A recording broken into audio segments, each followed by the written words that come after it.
What is up, everyone? Welcome back to another episode of the Panthers Nation Network. You got off-season edition. We had to hop on, with free agency going on. But Shontis, how your break been? Brother, it's been great. I ain't gonna lie. It's been good. I've needed this break from the Panthers. After making the playoffs, having a successful season for the first time in a long time, damn, bro. I said, I'm tired just like them boys. I need a little bit of a break. You can relax. Let me just see what's going on, survey the scene.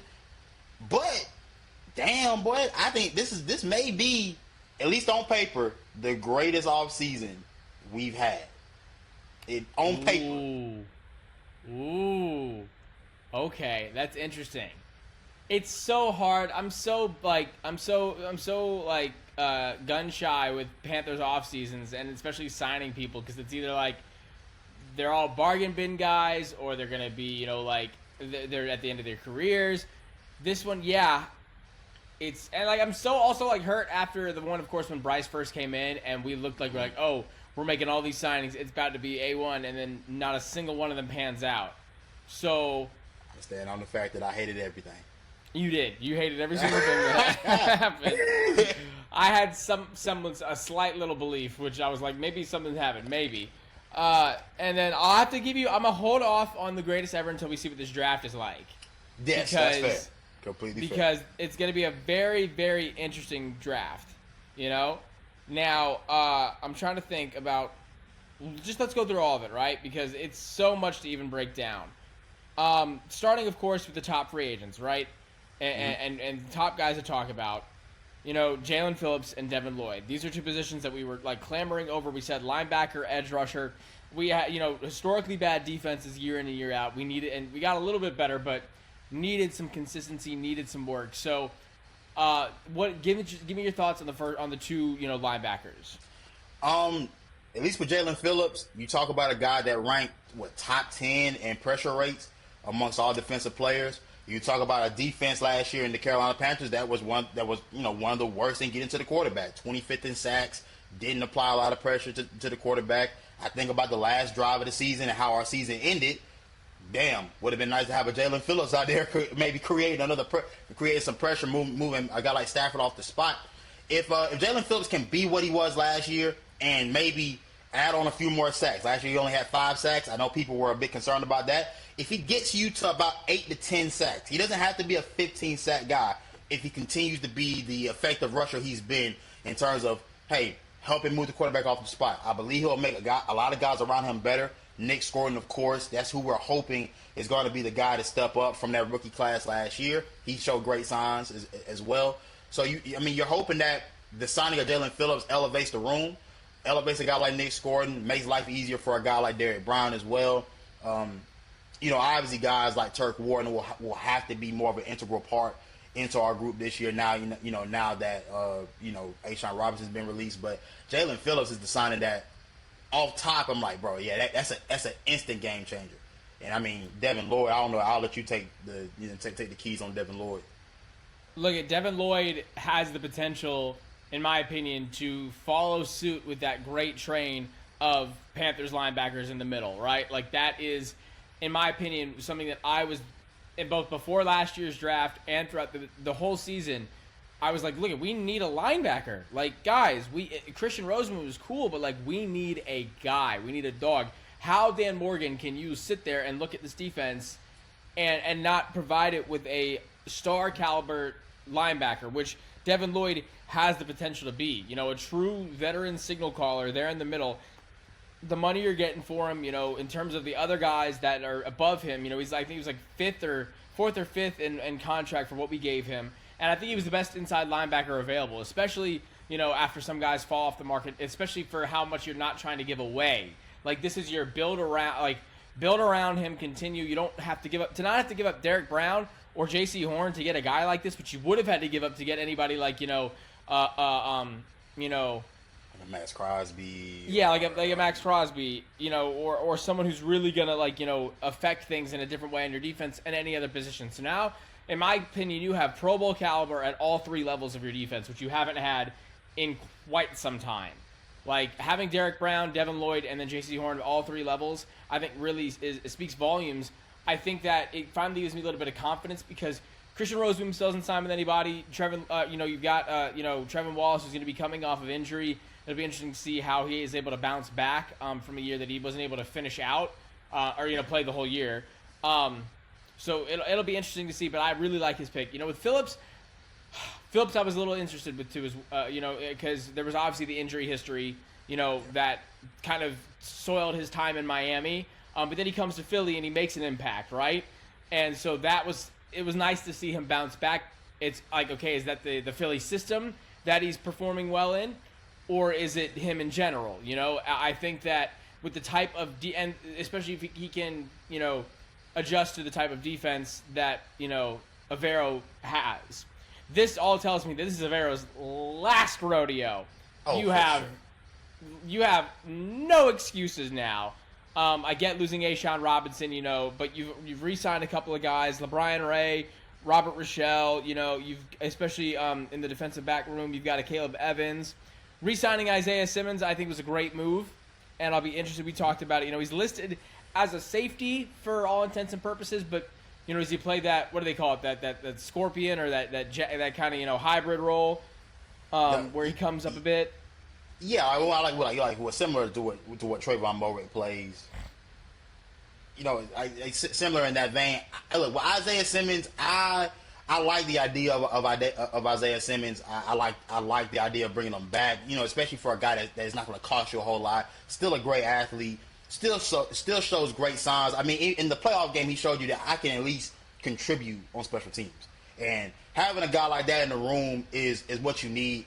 I just want better athletes in the room across the board, because that's something we haven't had at the linebacker position in a long time, is great athletes. And so if there's going to be a place for him, I'm hopeful that Ejiro Evero can find it for him. This does feel like the type of defense that he will be able to find a role in. You know what I'm saying? He's a non-traditional guy going to a system that has non-traditional players within it. Like you said, like a Trayvon Mulray isn't a traditional safety. He plays more of like a strong, what an old school strong safety would be. But Simmons' versatility allows you to have different packages for different personnel sets that offenses may throw out. So I do like the signing. Also, signing back Claude Sherrills as well.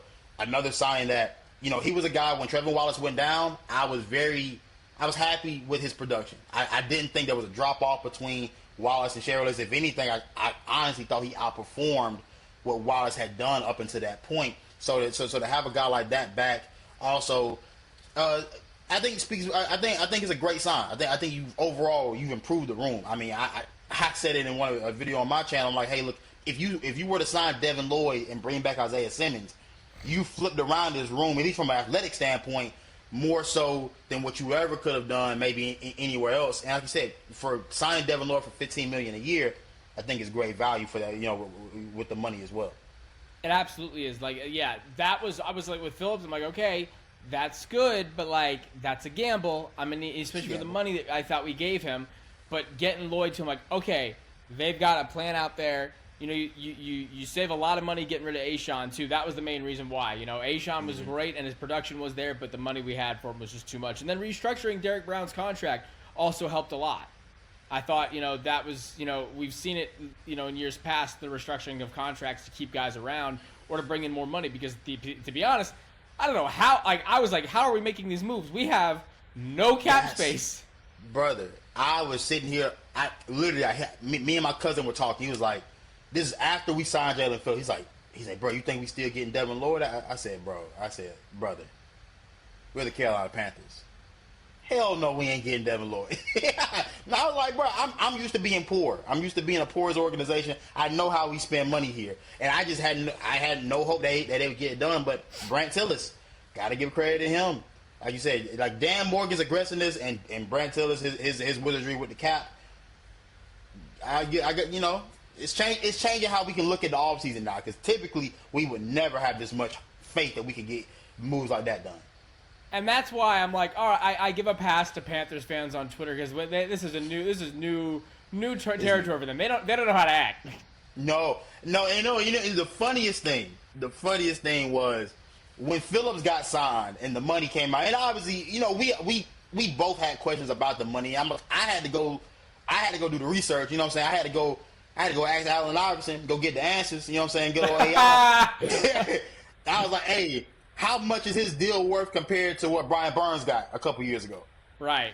And like you adjust for inflation, the cap keeps rising. His number will come out to $25 million a year. How he got this money 2 years ago. So I'm like, okay, what? Like, fine, whatever. If y'all telling me this is what the market says he's worth, then cool. I mean, you can't argue with the market.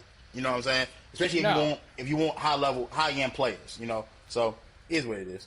Yeah, so I mean, and you just look at your defense right now. You figure we got it. Someone's got to step up on on the other on the inside and the other side for Derek Brown, right? Because you have it's Turk, Bobby Brown, Cam Jackson. One of y'all got to step up. Maybe two of y'all got to step up to help give Derek Brown the help that he got this past year to really be a menace, and that's what A'Shawn was able to do. When Bobby was healthy, he was helping out, and when it seemed like when Bobby and Turk were in there together, that was when they were at their best. So hopefully that can allow for that, and maybe we see some step up from Cam Jackson.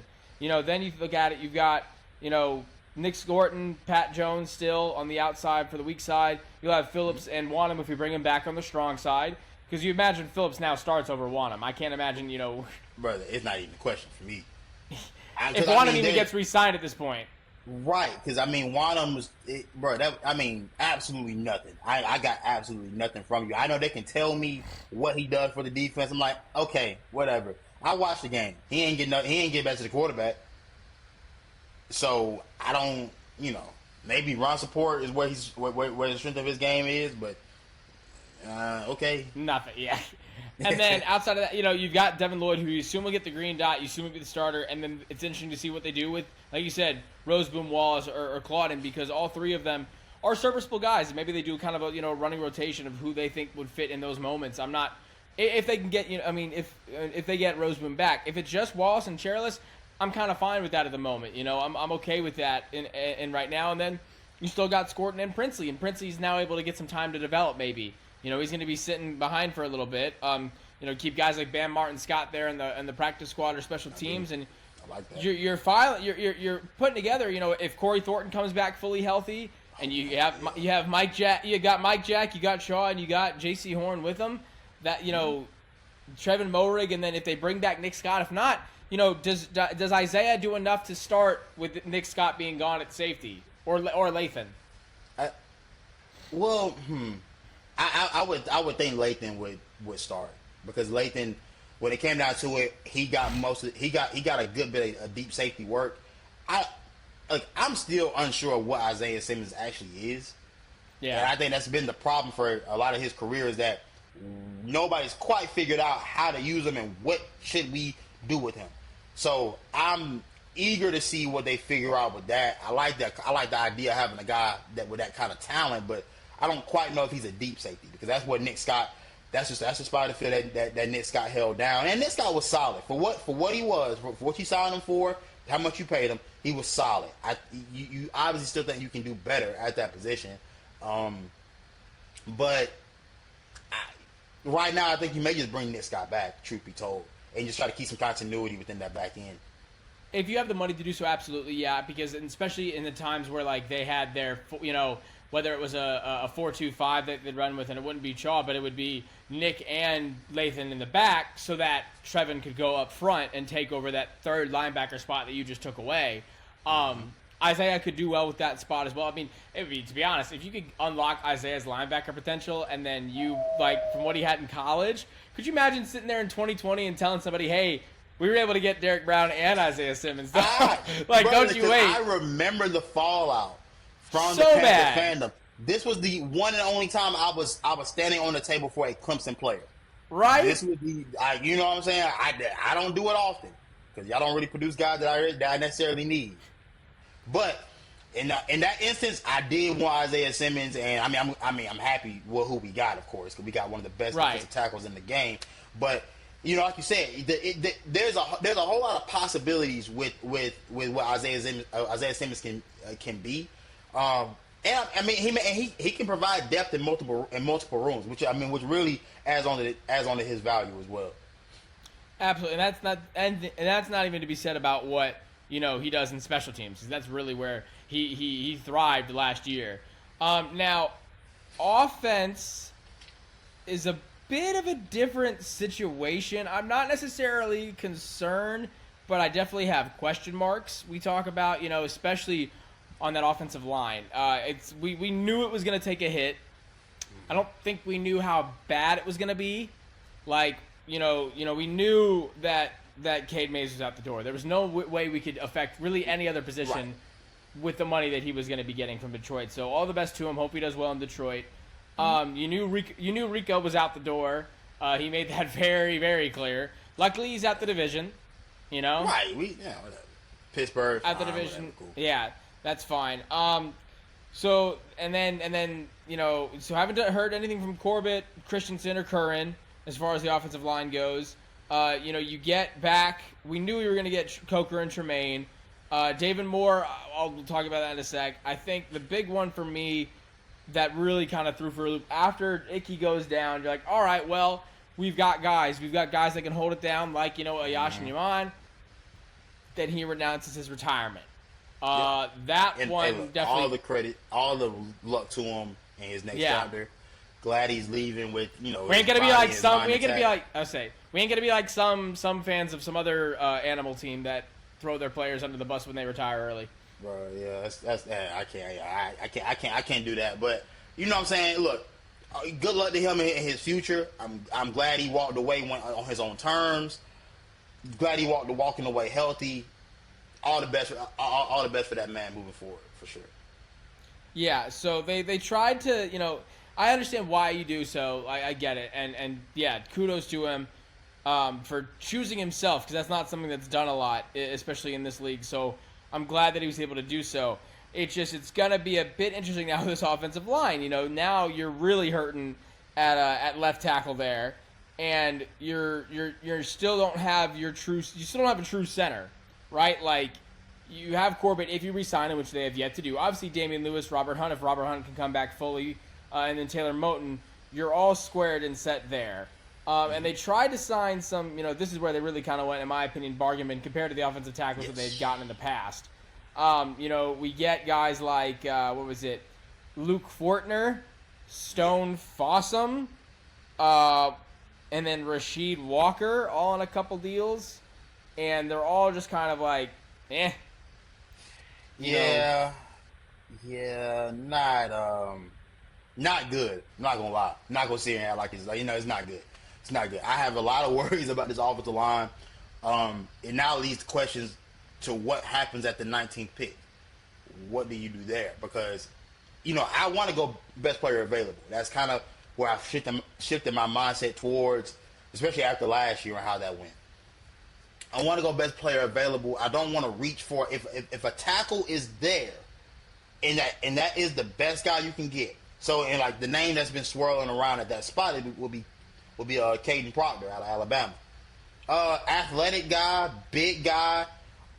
I didn't love everything about him, but I think at the 19th pick, do I think he'd be good value? I'm like, yeah, sure, for sure. I think you're gonna end up passing on better players to grab a guy like that. So I don't know. I hope I don't like what I see right now with the offensive line.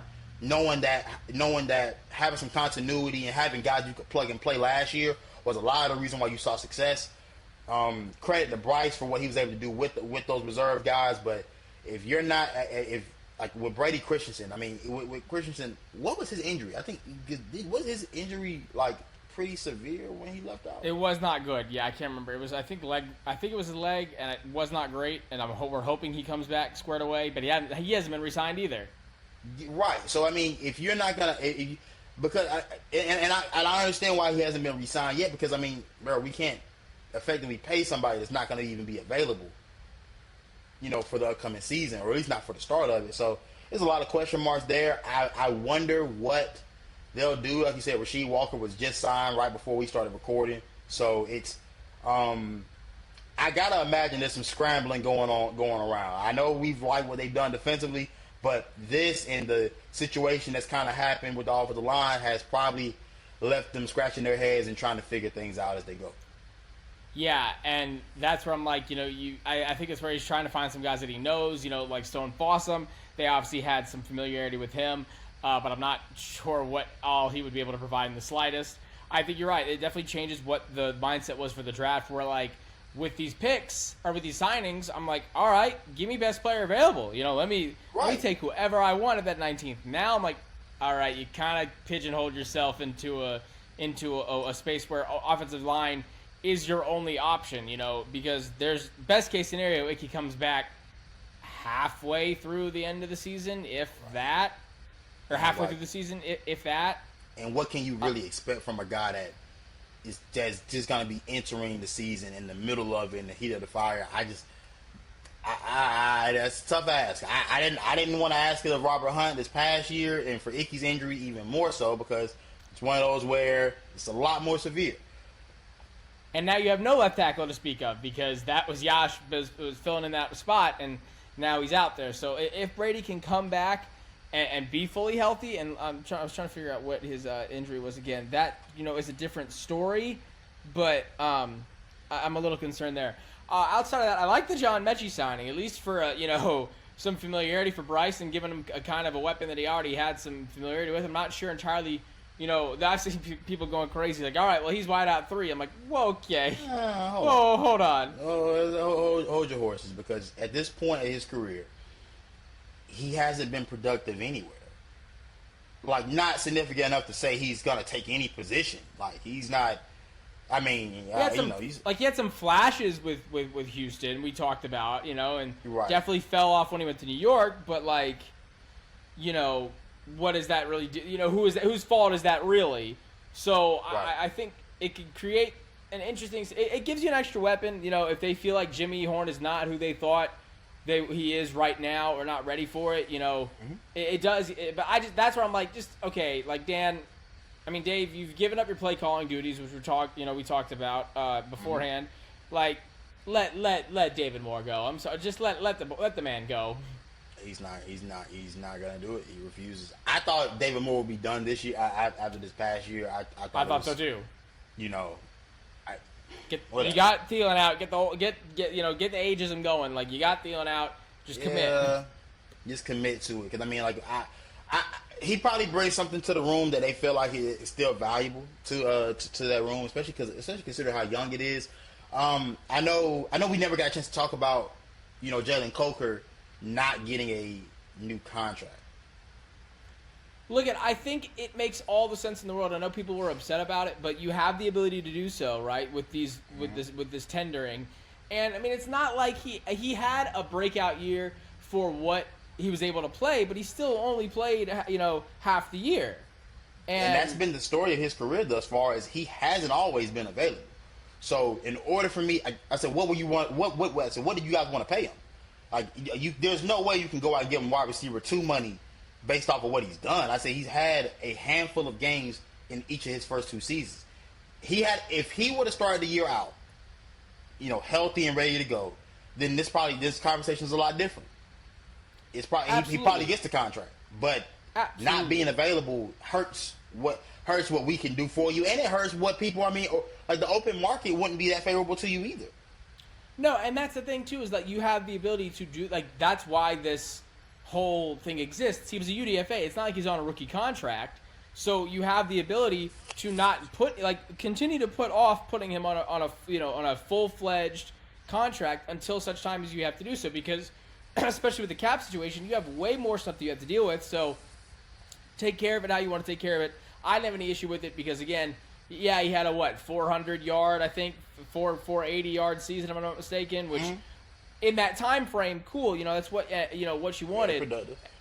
Like, he was very productive. Don't get me wrong, but when he's not even coming off his rookie contract yet, there's no reason to jump the gun and pay him any more than you have to, because that's not smart business. And so I think they did a good job with what they did with him and Tremaine to say, all right, we're gonna keep you.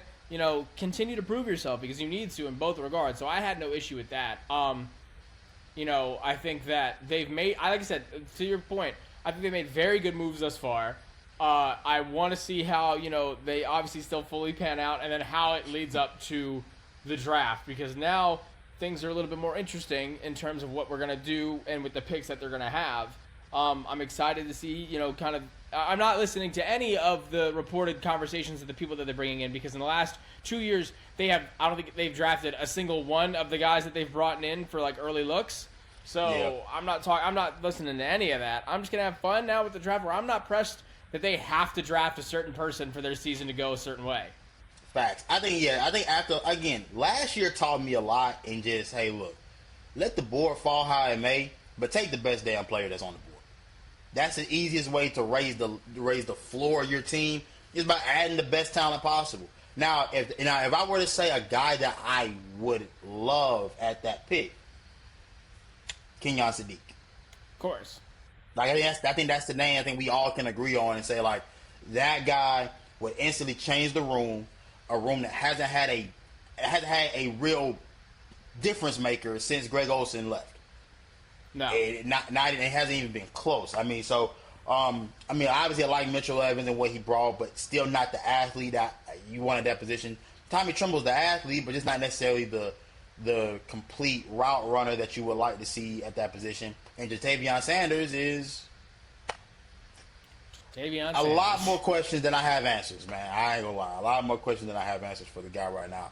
So, yeah, I would like to draft Kenyon Sadiq if all possible, especially at 19. Boy, I think that's the type of guy that's a quarterback's best friend, and that's what we're. And again, I'm still of the mindset that you keep adding as many weapons around Bryce as possible because we're trying to figure out whether he's the guy. This is it. This is like there is no more like maybe next year like nah brother we're here. We're at the crescendo of this thing here with Bryce Young, and I fully believe that he is the guy, but that has to be proven on the field. It can't just be how we feel about the guy. It's got to be, it got to be a proof of concept. So I would love to see more weapons being added around him. I think that would be the weapon that would take this offense over the top.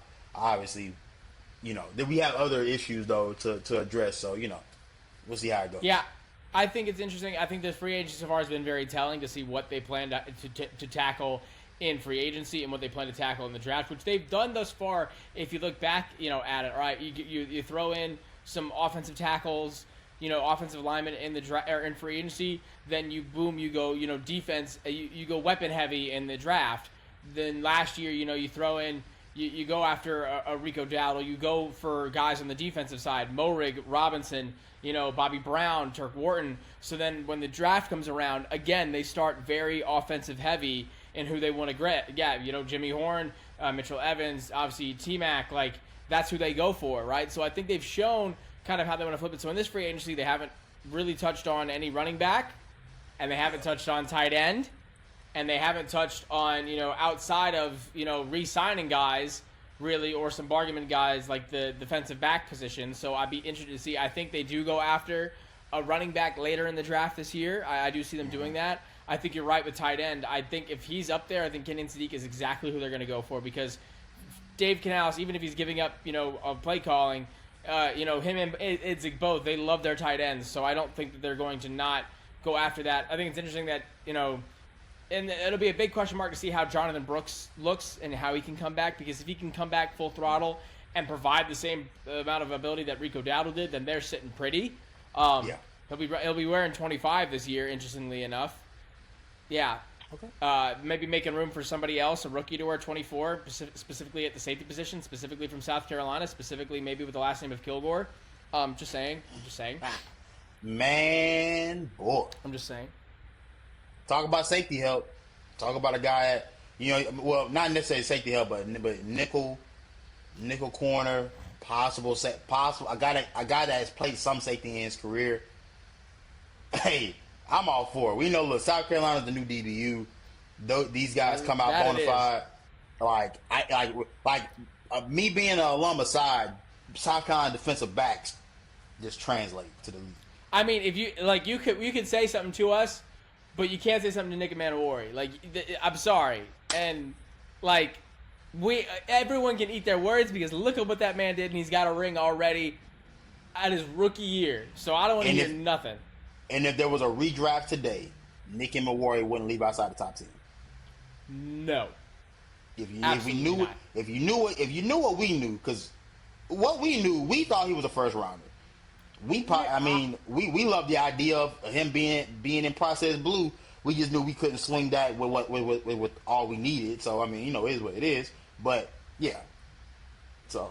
But all that to say, it should be a very interesting continuation to the to the offseason. Obviously, we're going to take still a little bit of break because we don't have a whole lot to talk about until the draft comes around. Of course, though, we will start a little earlier this year. We have to talk about getting the Hall of Fame game for the first time since '95. Yeah. That's going to be dope. Come on now. It's going to be dope as hell. Like I said, we weren't around for the first Hall of Fame game, of course. Yeah. So, you know what I'm saying? Again, and having a player that's going to be being inducted as well, and Luke Kuechly, one of the franchise greats, one of the greatest of all time. Dare I say the greatest linebacker I've ever seen grace the football field. So, absolutely. So it just means our jobs start a little bit earlier, but it's going to be awesome to see us against Arizona. Kenny Pickett throwing to Bryson Tremaine for a game-winning touchdown is going to do numbers. Is Hendon Hooker still on the roster? That's an excellent question. I don't know. I think so. Interested to see what he looks like in that first game. Let me look into that, and I will report back to you because I have I forgot that man existed. Not gonna lie. Hey, did we ever get a chance to talk about? We never got a chance to talk about Canales giving up play calling, did we? I don't believe. No, we did. I think we were in our break. We didn't. We were in our break, and to be honest, I'm okay. I'm glad with it. I think it needed to happen at this point in time because that was like the last echelon of like, all right, can this offense, go over the hump? And I think that while I definitely lean more towards the end of the year thinking, okay, maybe he's not the problem. Like maybe it's just like he needs to learn more, maybe experience more. I am always a proponent of head coaches not calling the plays. I think it very rarely works out. And after the Tampa Bay fiasco, I am okay with it. That was enough for everybody right there. I think everybody was pretty much done with the whole experiment of having your head coach be the play caller. This is the next step in his maturation and being a head coach. Like you said, the guys that are typically great don't do this more times than not. You have rare cases. I think Sean McVay is like one of the rare cases where he calls his own plays. Right. And Kyle Shanahan, I think, is also another one of those guys that calls his own plays as well. So very few and far between. But those two just so happen to be two of the best offensive minds I think we've had in this game for like the last 10 to 15 years. So hopeful for Brad Idzik. I'm hoping I'm hoping this offense is able to find a groove early and often.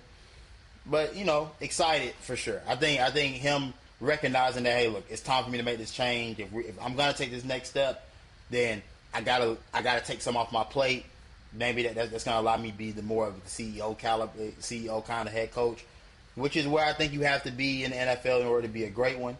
To be able to control all rooms and be and know what's going on in every facet of your locker room and of these position groups. So hopefully that this thing works out. Hopefully, but until then, keep pounding.